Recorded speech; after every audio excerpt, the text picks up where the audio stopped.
అంటే మన ఇంటి చుట్టుపక్కల కానీ మన వ్యక్తిగతంగా కానీ పరిశుభ్రతను పాటించకపోతే ఏమైందంటే దోమలు కుట్టి అవి మనల్ని కుట్టి డెంగ్యూ, మలేరియా, చికెన్ గున్యా లాంటి వ్యాధులు వస్తాయి. కాబట్టి మరి నిర్లక్ష్యం చేయొద్దు. మన పరిసరాలను పరిశుభ్రంగా ఉంచుకోవాలి, మన వ్యక్తిగతం కూడా పరిశుభ్రంగా ఉండాలి అని తెలియజేస్తూ నిర్లక్ష్యం చేయొద్దంటూ మీ ముందు ఈ పాట.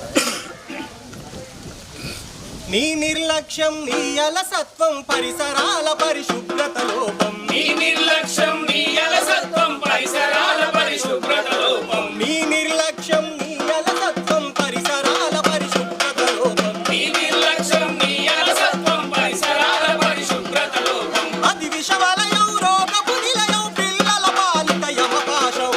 నీ నిర్లక్ష్యం, నీ అలసత్వం, పరిసరాల పరిశుభ్రత లోపం. నీ నిర్లక్ష్యం, నీ అలసత్వం, పరిసరాల పరిశుభ్రత లోపం. వాకిలి ముందే గోవుల పెంట, గోలెం పక్కన బురదల గుంట.